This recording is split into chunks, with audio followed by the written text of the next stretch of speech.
अस्सलाम वालेकुम dear viewers.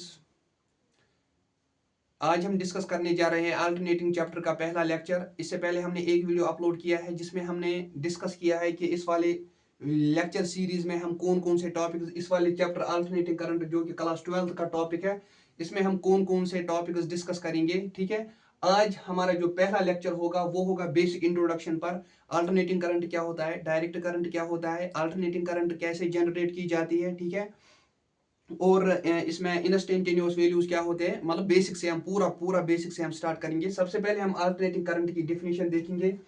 Alternating current is an electric current which changes its magnitude continuously with respect to time and changes its direction periodically. कहने का मतलब यह है, हम जनरली बोलते हैं जब हम अल्टरनेटिंग करंट की बात करते हैं, पहले हमारे जहन में आता है डायरेक्ट करंट। डायरेक्ट करंट वो वाली करंट होती है जिसका मैग्नीट्यूड कांस्टेंट रहता है। यह हमें डेफिनेशन पता है डायरेक्ट करंट की। ठीक, एट द सेम टाइम जब इस हम अल्टरनेटिंग करंट की बात करते हैं, हम बोलते हैं अल्टरनेटिंग करंट वो वाली करंट होती है जिसमें मैग्नीट्यूड चेंज होता है। लेकिन ये पूरी प्रॉपर डेफिनेशन नहीं है अल्टरनेटिंग करंट की। अल्टरनेटिंग करंट वो वाली करंट होती है जिसका magnitude with respect to time change होता रहता है, but at the same time जो इसमें इंपॉर्टेंट पॉइंट है वो ये है कि alternating current reverses its direction और changes its direction periodically.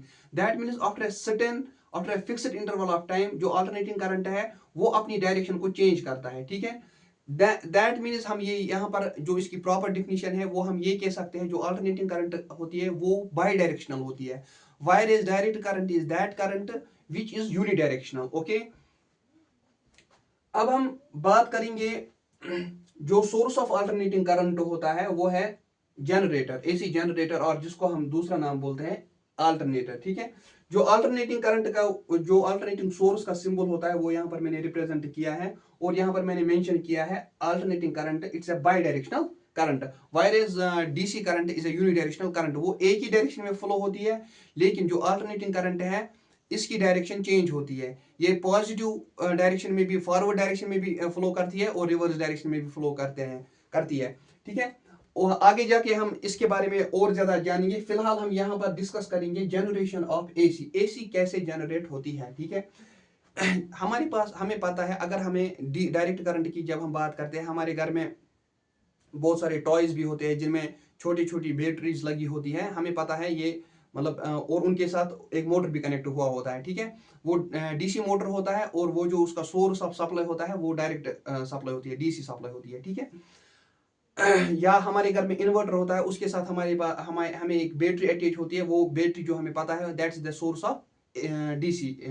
Okay, हमें अगर जानना है कि एसी कैसे जनरेट होती है, कहाँ से आती है, कैसे आती है, वो मैंने यहाँ पर दिखाया है। ठीक है, उसके लिए हमें क्या चाहिए, हमें हमारे पास एक मैग्नेटिक फील्ड एग्जिस्ट करना चाहिए। ठीक है, अगर हम दो मैग्नेटिक पोल्स लाएंगे, एक नॉर्थ और एक साउथ, अगर एक साइड से नॉर्थ रखेंगे और दूसरे साइड से साउथ, नॉर्थ से मैग्नेटिक फील्ड लाइंस निकलेंगी और साउथ की तरफ जाएंगी। ठीक है, जैसे कि मैंने यहाँ पर दिखाया है, ये नॉर्थ पोल है, ये साउथ पोल है, यहाँ से मैग्नेटिक फील्ड ऑफ लाइंस निकल रही है, साउथ की तरफ जा रही है।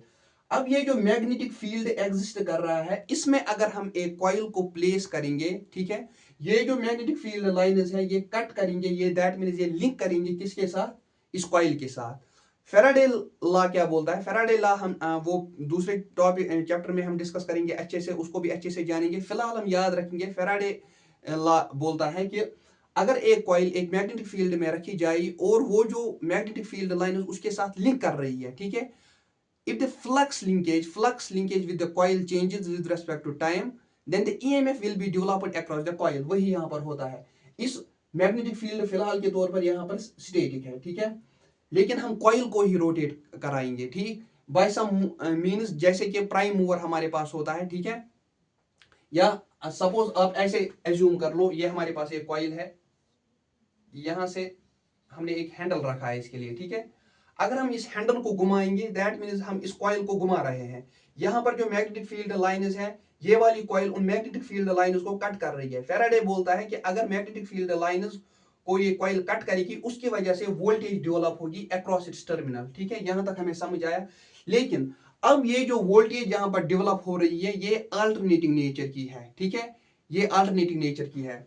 ठीक। दैट मीन्स वो जो वोल्टेज है उसका मैग्नीट्यूड चेंज होता रहेगा with respect to time and it will reverse its direction after a fixed interval of time, ठीक है।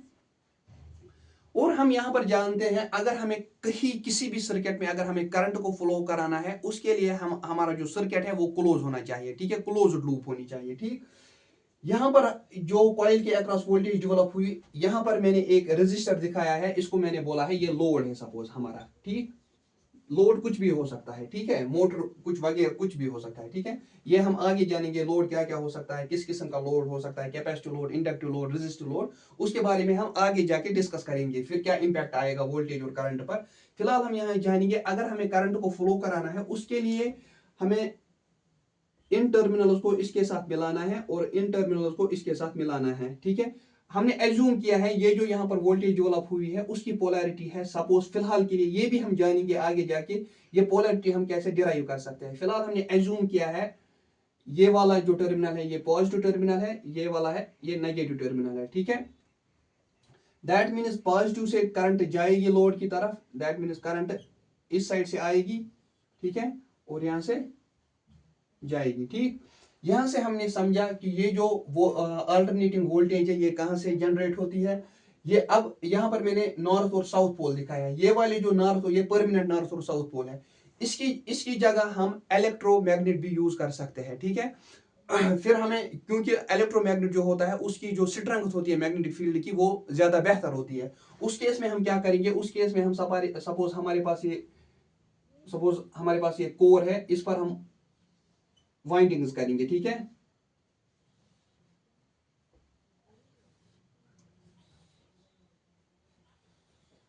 इसको भी हम आगे जाके समझेंगे कि मतलब ये जो इसके पीछे वाला जो चैप्टर है इसका 12th क्लास का वो है मैग्नेटिक इंडक्शन, मैं उसमें हम ज्यादा इसके बारे में अच्छे से जानेंगे। फिलहाल के लिए आप ये याद रखो यहाँ पर ये वाले जो मैग्नेट है ये परमानेंट मैग्नेट भी हो सकते हैं, अगर हमें स्ट्रेंथ ज्यादा चाहिए तो उसके लिए हम इलेक्ट्रोमैग्नेट का यूज करेंगे, इतना फिलहाल आप याद रखोगे, ठीक है।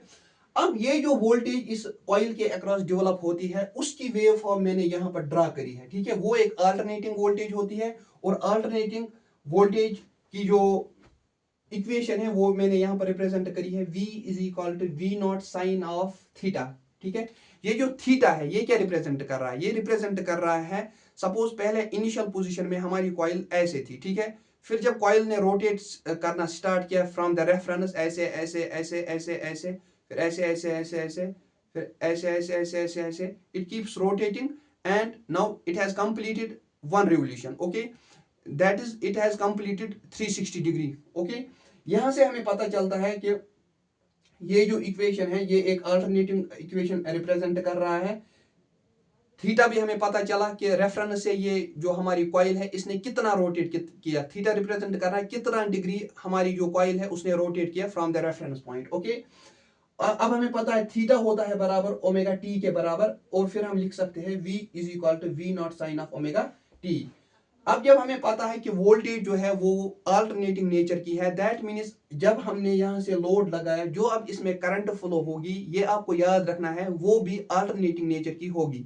जैसे कि हमारे पास डीसी सोर्स होता है जो उस वक्त जब हम किसी सर्किट में डीसी सोर्स अप्लाई करते हैं, डीसी सोर्स कनेक्ट करते हैं, जो उस टाइम करंट फ्लो होती है वो भी डायरेक्ट करंट होती है, ठीक है। वैसे ही जो यहाँ पर वोल्टेज डेवलप हुई वो अल्टरनेटिंग नेचर की है, दैट मीन्स जो यहाँ पर करंट फ्लो होगी वो भी अल्टरनेटिंग नेचर की है, ठीक है। अब यहाँ पर हम देखेंगे ये जो वोल्टेज की वेव फॉर्म मैंने ड्रा करी है ये थीटा से रिप्रेजेंट मैंने किया है विद रिस्पेक्ट टू थीटा, इसका मैग्नीट्यूड कंटिन्यूअसली वेरी हो रहा है वेरी हो रहा है वेरी हो रहा है, फिर डिक्रीज हो रहा है डिक्रीज हो रहा है डिक्रीज हो रहा है, पहले इंक्रीज हो रहा है 90 तक, 90 पर मैक्सिमम है इसका वैल्यू, फिर डिक्रीज हो रहा है, फिर 180 पर जीरो हो रहा है, फिर नेगेटिव में डिक्रीज हो रहा है इंक्रीज हो रहा है, फिर 270 पर फिर से नेगेटिव पीक अटेन कर रहा है, फिर 270 से 360 तक फिर से डिक्रीज डिक्रीज डिक्रीज होता चला जा रहा है और फिर 360 पर ये फिर से इसका वैल्यू जीरो हो रहा है। ये कैसे हो रहा है इसको इसको हम अब हम अच्छे से एक्सप्लेन करेंगे, ओके।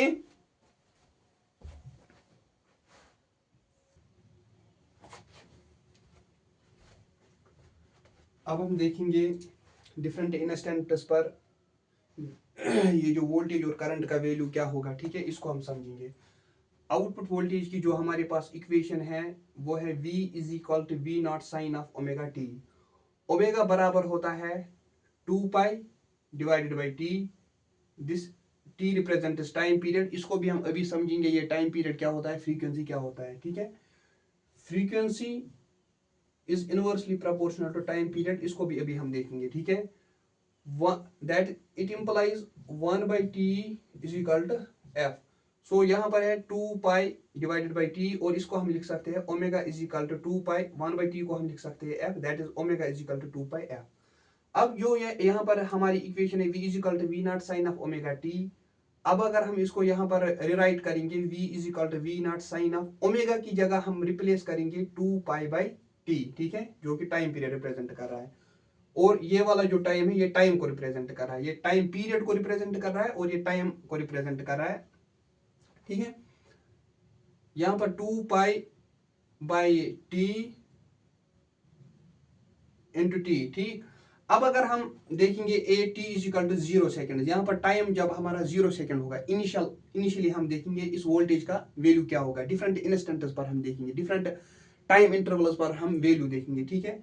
और हम बोल सकते हैं विद रिस्पेक्ट टू थीटा, मतलब जब हमारी कॉइल ने अभी रोटेट स्टार्ट नहीं किया है, इनिशियल पोजीशन पर हमारी कॉइल स्टैंड कर रही है, उस टाइम हम लिख सकते हैं ये equation v is equal to V not sine of 2 pi by T.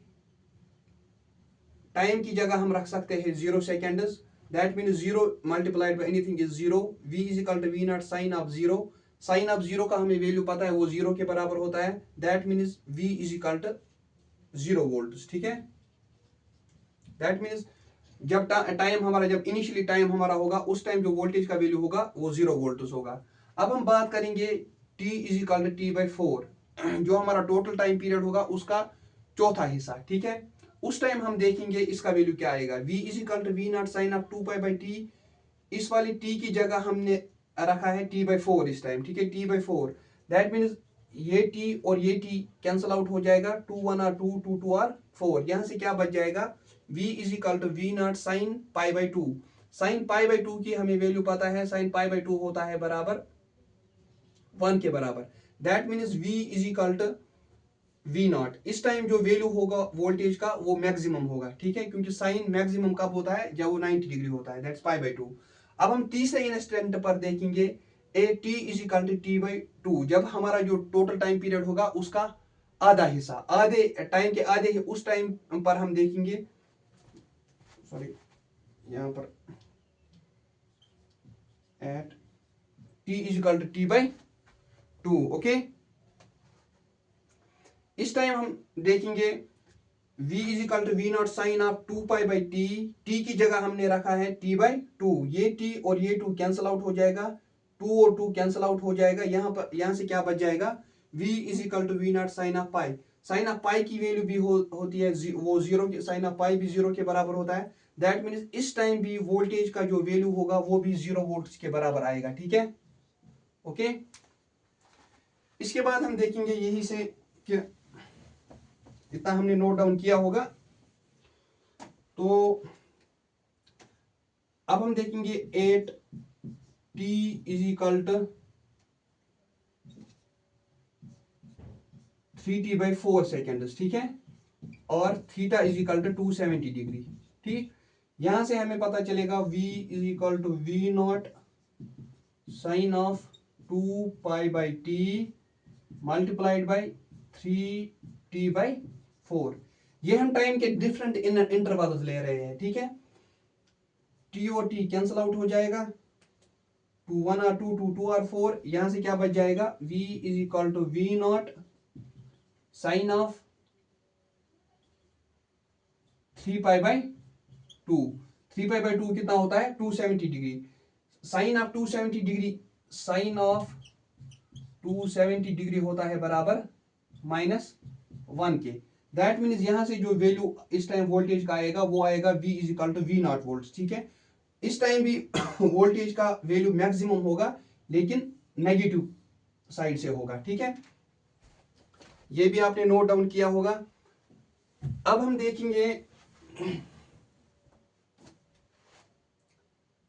Eight t is equal T seconds और थीटा इज इक्वल 360 डिग्री। जब हमारी कॉइल ने 360 डिग्री पूरा रोटेट किया होगा उस टाइम हम वोल्टेज का वैल्यू देखेंगे, ठीक है। V is equal V not sine of 2π/t multiplied by t कितना रखना है हमें t और t कैंसल आउट हो जाएगा। यहां से क्या निकलेगा, v is equal V not sine of 2π। Sine of 2π भी किसके बराबर होता है, sine of 2π is also equal to 0, ठीक है। यहां से हम लिख सकते हैं v is equal to 0 volt, ठीक है। ठीक, अब हमें यहां से क्या क्या पता चला, डिफरेंट इन टाइम इंटरवल्स पर हमें वोल्टेज के डिफरेंट वैल्यूज मिले। जैसे कि एक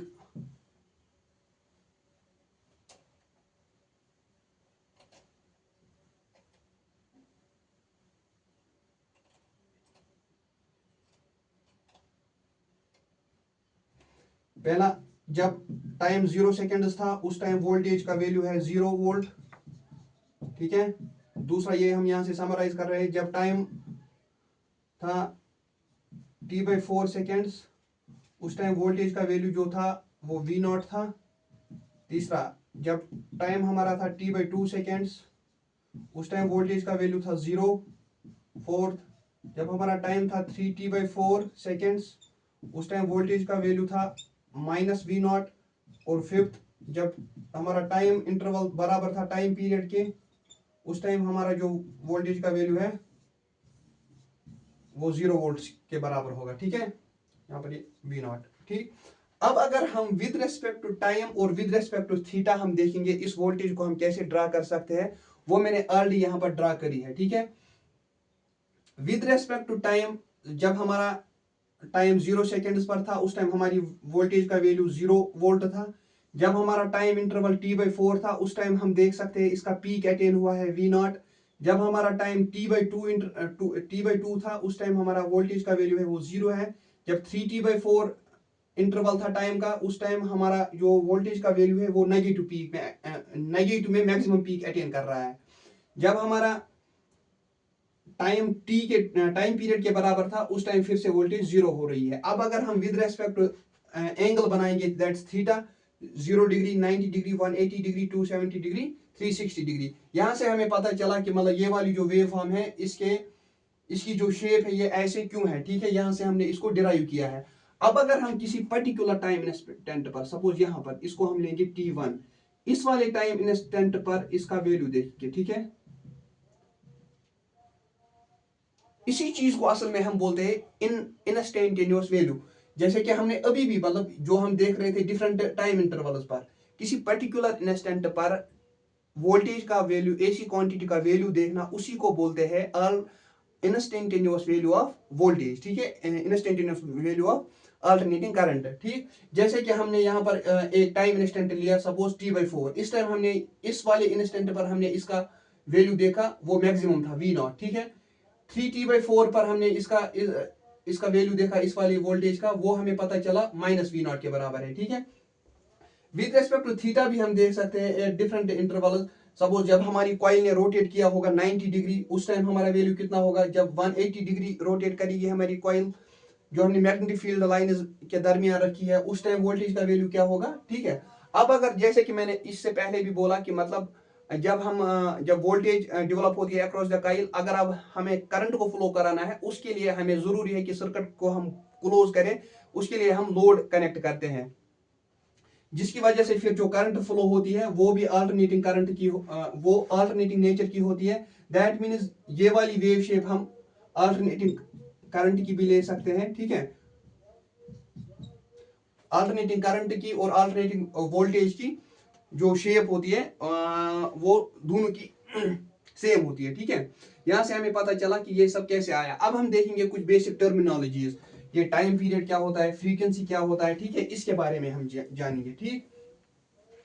सबसे पहले हम देखेंगे साइकिल क्या होता है असल में, ठीक। अगर हमारे पास एक वेव फॉर्म है ऐसे, ठीक है, डिफरेंट इंस्टेंट पर, इस वाले इंस्टेंट पर t1, t2, T3, T4, T5, T6, T7, T8, ठीक है, T9। मतलब टाइम के डिफरेंट इंटरवल्स हमने लिए। इसके इस वाली ये जो वेव मैंने यहाँ पर ड्रा करी है, इसके डिफरेंट वैल्यूज होंगे। सपोज T1 पर इसका वैल्यू जो है सपोज वो 0.1 वोल्ट है। T2 पर जो इसका वैल्यू है वो सपोज 0.2 वोल्ट है। T3 पर इसका जो वैल्यू है वो सपोज 0.3 वोल्ट है, ठीक है। वैसे ही फिर जब हमने T4 के इंटरवल पर हमने देखा वो सपोज 0.3 और 0.2 के दरमियान होगा, ठीक है। T5 पर इसका वैल्यू जो है वो 0 है। T6 पर हम फिर वो नेगेटिव में जाएगा, ठीक है। T7, T8। वैसे ही हम डिफरेंट इंटरवल्स पर इस वाली जो वेव फॉर्म, ये वोल्टेज की जो वेव फॉर्म है, इसके वैल्यूज देख सकते हैं। अब ये वाला जो हाफ है इस वेव फॉर्म का, इतना सा, इसको हम पॉजिटिव हाफ बोलते हैं, पॉजिटिव हाफ। और ये वाला जो हाफ है इस वेव फॉर्म का, इसको हम बोलते हैं नेगेटिव हाफ, ठीक है। A complete set of positive and negative values of alternating current is called cycle, ठीक है। That means positive half and negative half, इस पूरे को हम बोलते हैं साइकिल, एक कंप्लीट साइकिल। यहां से लेके यहां से स्टार्ट हो रहा है साइकिल, यहां से यहां तक हाफ साइकिल कंप्लीट हो रहा है जो कि पॉजिटिव हाफ साइकिल है। यहां से नेगेटिव हाफ स्टार्ट हो रहा है और यहां पर कंप्लीट हो रहा है नेगेटिव हाफ साइकिल। और ये पॉजिटिव हाफ और negative half cycle, positive half cycle, negative half cycle, ये एक पूरा कंप्लीट साइकिल बनाता है, ठीक है। साइकिल की डिफिनेशन यहां से हमें क्लियर हुई। अब हम देखेंगे टाइम पीरियड क्या होता है, ठीक है। टाइम पीरियड उस टाइम को बोलते हैं जो एक साइकिल, देखो ये वाली हमने वेव फॉर्म एक ड्रा करी है फिर से। यहां से ये cycle positive half cycle, positive half, negative half, ठीक है। यहां से कितना टाइम, यहां तक कितना टाइम ये साइकिल ले रहा है, एक ये वाली वेव फॉर्म एक साइकिल को कंप्लीट करने में कितना टाइम ले रही है, या in other words we can say वो जो कॉइल रोटेट हो रही है, एक कंप्लीट रोटेशन को वो एक कंप्लीट रोटेशन कंप्लीट करने के लिए, एक रोटेशन कंप्लीट करने के लिए वो कॉइल कितना टाइम ले रही है, उसको हम बोल रहे हैं टाइम पीरियड, ठीक है। टाइम पीरियड, ठीक। अब अगर सपोज टाइम पीरियड यहां से स्टार्ट हो रहा है, यहां तक ये साइकिल कंप्लीट हो रहा है, इस साइकिल को कंप्लीट होने में कितना टाइम लग रहा है उसको हम बोलते हैं टाइम पीरियड। फिर आता है इसके बाद फ्रीक्वेंसी, ठीक है। फ्रीक्वेंसी को हम ऐसे समझ सकते हैं, नंबर ऑफ साइकिल्स पर सेकेंड, ठीक है। एक सेकेंड में जो हमारी अल्टरनेटिंग क्वांटिटी है ये कितने साइकिल्स कंप्लीट कर रही है, उसी को हम बोल रहे हैं फ्रीक्वेंसी। सपोज हमारे पास यहां पर वेव फॉर्म एक है, वो एक सेकेंड में 3 साइकिल्स कंप्लीट कर रही है। ये हो गया एक साइकिल यहां तक, यहां से हो गया दूसरा साइकिल, यहां से हो गया थर्ड साइकिल, ठीक है। अब अगर हम यहां पर बोलेंगे, यहां से स्टार्ट हो रहा है साइकिल, यहां से यहां तक कंप्लीट हो रहा है, इतना जो टाइम है इसको हम बोलते हैं टाइम पीरियड, ठीक है। और ये कितने साइकिल्स कंप्लीट कर रहा है, 1, 2 और 3 साइकिल्स कंप्लीट कर रहा है। हमने बोला पहले फ्रीक्वेंसी होता है नंबर ऑफ साइकिल्स, कितने साइकिल्स कंप्लीट कर रहा है, 3 पर सेकेंड, एक सेकेंड में, ठीक है। F = 3 हर्ट्ज, जो कि हर्ट्ज यूनिट होता है फ्रीक्वेंसी का। इसको भी आगे जाके हम फिर से डिस्कस करेंगे, ये बहुत जगह हमें यूज होगा। अभी यहां से हमें पता चला जो टाइम पीरियड और फ्रीक्वेंसी है इनके दरमियान इनवर्स रिलेशनशिप पाई जाती है, इसको अब अच्छे से याद रखना, ओके। इसके बाद, इससे पहले ये हमने देखा है कि इंस्टेंटेनियस वैल्यू क्या होता है। इंस्टेंटेनियस वैल्यू वो वैल्यू होता है कि एक जो अल्टरनेटिंग क्वांटिटी हमारे पास होगी डिफरेंट इंटरवल्स पर, उसका जो वैल्यू होगा वो कितना होगा, डिफरेंट इंटरवल्स पर उसका वैल्यू कितना होगा, उसी को हम बोलते हैं इंस्टेंटेनियस वैल्यू, ठीक है। इंस्टेंटेनियस वैल्यू को हमने ऑलरेडी समझा है। इसके बाद हम देखेंगे पीक वैल्यू क्या होता है, जिसको हम पीक वैल्यू, मैक्सिमम वैल्यू, और कभी कभार हम जो कि हम एम्पलीट्यूड के नाम से भी जानते हैं। यहां से अब अगर हम देखेंगे ये वाली जो वेव हमें, ये करंट की हमने ड्रा करी है या वोल्टेज की, करंट और वोल्टेज, ठीक है। ये यहां से स्टार्ट हो रही है, इसका मैग्नीट्यूड कंटिन्यूअसली चेंज हो रहा है, चेंज हो रहा है, चेंज हो रहा है, इंक्रीज हो रहा है, और एक पॉइंट ऐसा आ रहा है 90 डिग्री पर कि इसका वैल्यू जो है वो मैक्सिमम है। फिर 90 से 180 के दरमियान ये फिर से डिक्रीज करना शुरू करता है, लेकिन पॉजिटिव हाफ साइकिल में। फिर 180 पर ये इसका वैल्यू 0 हो रहा है। अब पीक वैल्यू या मैक्सिमम वैल्यू किसको बोल रहे हैं, ये जो यहाँ पर ये पीक अटेन कर रहा है इसी को बोलते हैं पीक वैल्यू और मैक्सिमम वैल्यू, ठीक। ये वाली जो हाइट है यहाँ पर यही रिप्रेजेंट कर रही है एम्पलीट्यूड और पीक वैल्यू और मैक्सिमम वैल्यू। अब ये जो नेगेटिव में भी एक पीक अटेन कर रहा है, इट्स नेगेटिव पीक, ठीक है। नेगेटिव में जो इसका मैक्सिमम वैल्यू है यहाँ पर वो -V0, आप हम रिप्रेजेंट कर सकते हैं I0 भी, ठीक है। यहाँ पर भी ऐसे ही I0। अब जो वोल्टेज की वेव फॉर्म होगी या करंट की वेव फॉर्म होगी, अकॉर्डिंगली हम यहाँ पर ये जो हमारे ये साइन कन्वेंशन होंगे वो हम यूज करेंगे, ठीक है। यहां से हमें क्या क्या, पहले हम इतना समराइज करेंगे आज हमने क्या क्या सीखा फिलहाल यहां तक हमने पहले सीखा अल्टरनेटिंग करंट क्या होता है। अल्टरनेटिंग करंट वो वाली करंट होती है जो कि बाई डायरेक्शनल होती है, जो पॉजिटिव हाफ में भी फ्लो करती है, नेगेटिव हाफ में भी फ्लो करती है। जो इसका सोर्स होता है अल्टरनेटिंग करंट का वो क्या होता है, वो एक अल्टरनेटर जिसको हम बोलते हैं या एसी जनरेटर बोलते हैं उसको, ठीक है। इसकी डेफिनेशन हमने बोली, अल्टरनेटिंग करंट वो वाली करंट होती है जिसका मैग्नीट्यूड भी continuously with respect to time change हो रहा होता है, और it changes its direction periodically, that's it changes direction after fixed interval of time, ठीक। फिर हमने देखा कि जो डायरेक्ट करंट होती है वो यूनिडायरेक्शनल होती है, ठीक है। और फिर हमने देखा एसी, जो हमारे पास एसी क्वांटिटी है, चाहे वोल्टेज है, करंट है, इसको हम कैसे जनरेट कर सकते हैं। मैग्नेटिक फील्ड हम मतलब डेवलप करते हैं through by means of permanent magnet, और वी कैन यूज इलेक्ट्रोमैग्नेट, ठीक है। फिर हमने देखा जो कॉइल उसमें हम रखेंगे, उस कॉइल को किसी हैंडल या किसी भी मींस के किसी भी तरह से हम रोटेट कराएंगे, उस वजह से उसमें वोल्टेज डेवलप होगी। अगर हमें करंट को फ्लो कराना है, उसके लिए हमें सर्किट को क्लोज करना है, जिसकी वजह से करंट फ्लो होगी। वो जो वोल्टेज डेवलप होती है उस कॉइल के अक्रॉस वो अल्टरनेटिंग नेचर की होती है, और जो फिर करंट बाद में फ्लो करती है वो भी अल्टरनेटिंग नेचर की होती है। अल्टरनेटिंग वोल्टेज की हमने वेव शेप भी देखी, विद रेस्पेक्ट टू टाइम भी देखी, विद रेस्पेक्ट टू थीटा भी देखी दैट्स कॉइल कितना डिग्री रोटेट कर रही है फ्रॉम द इनिशियल पोजीशन, ठीक है। फिर हमने डिफरेंट इंस्टेंट्स पर मतलब वोल्टेज का वैल्यू जो है वो कैसे आ रहा है, कैसे हम डिराइव कर सकते हैं। V = V0 sine of omega T, omega की जगह हमने प्लेस किया है 2π/T, जो कि टाइम पीरियड को रिप्रेजेंट कर रहा है। फिर अकॉर्डिंगली हमने बहुत सारे ये वैल्यूज डिफरेंट इंटरवल्स पर हमने डिराइव किए, वो आपने देखा, ठीक है। फिर हमने डिस्कस किया कि साइकिल क्या होता है, जो positive values and negative values होते हैं पूरी वेव फॉर्म के, the set of positive values and negative values is known as cycle, और वी कैन से जो पॉजिटिव हाफ साइकिल और नेगेटिव हाफ साइकिल मिलके एक कंप्लीट साइकिल बनाता है, ठीक है। फिर हमने देखा टाइम पीरियड क्या होता है, एक साइकिल को कंप्लीट करने में कितना टाइम लग रहा है, उसको हम टाइम पीरियड बोलते हैं। फ्रीक्वेंसी की हमने इनवर्स रिलेशन देखी, हमने देखा कितने साइकिल्स पर सेकंड कंप्लीट हो रहे हैं, उसको हमने फ्रीक्वेंसी बोला, और जिसका यूनिट हमने बोला हर्ट्ज है, ठीक है।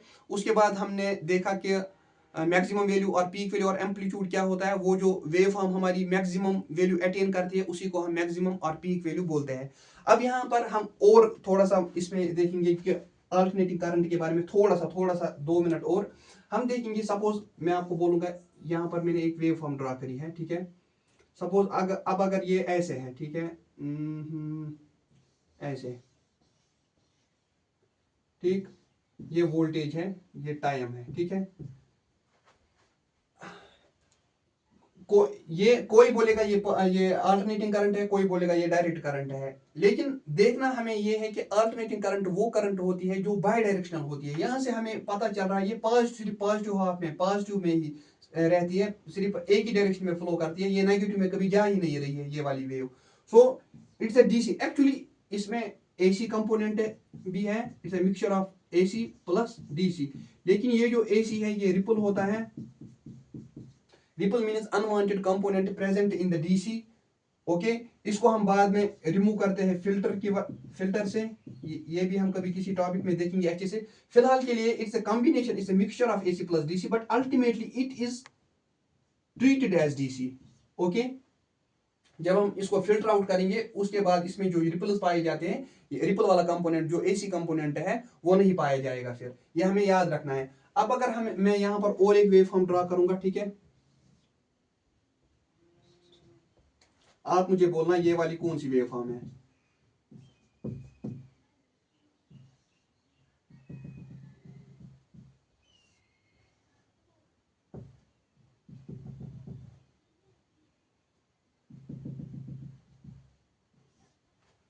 सपोज इसका वैल्यू यहां पर है 5 वोल्ट, यहां से इसका वैल्यू है -5 वोल्ट। आप बोलोगे यहां तक इसका वैल्यू कांस्टेंट रह रहा है 5 वोल्ट और -5 वोल्ट, दैट मीन्स आप बोलोगे ये वाली जो क्वांटिटी है ये डीसी क्वांटिटी है, but it's totally wrong. It's not a DC quantity, it is an AC quantity which reverses its direction. It's a by directional. मैंने पहले भी बोला हमें याद रखना है जो बाई डायरेक्शनल होती है वही एक अल्टरनेटिंग क्वांटिटी होती है। असल में वही डिफिनेशन इसकी है। ये बाई डायरेक्शनल है, that means it's a DC wave form. It's an AC wave form. ये लग रही है कि ये वाली जो वेव फॉर्म यहाँ पर मैंने ड्रा करी है, ये लग रहा है कि ये इसका मैग्नीट्यूड चेंज हो रहा है, उस हिसाब से हम बोलेंगे ये अल्टरनेटिंग क्वांटिटी है, but it's totally wrong. It's a DC quantity. Actually it is a mixture of AC plus DC, but AC is ripple, इसको हम फिल्टर आउट कर सकते हैं। Ultimately it is treated as DC and same way this is treated as this AC quantity. Okay, AC quantity की और भी wave forms suppose हमारे पास होती है, जैसे कि एसी क्वांटिटी की हमने एक वेव फॉर्म ये वाली ड्रॉ करी है, साइनोसाइडल, ठीक है, v of t और I of t with respect to time change its magnitude and reverse its direction periodically। दूसरा हम ये भी ऐसे भी बना सकते हैं, ड्रॉ कर सकते हैं, ठीक है, ऐसे,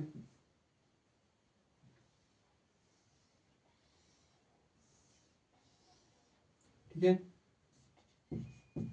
ये ट्राइंगुलर है, ये साइनोसाइडल है, ये ट्राइंगुलर है, ट्राइंगुलर वेव फॉर्म, ये भी एसी क्वांटिटी है, ये भी एसी क्वांटिटी है, ठीक है। अब ये वाली जो क्वांटिटी है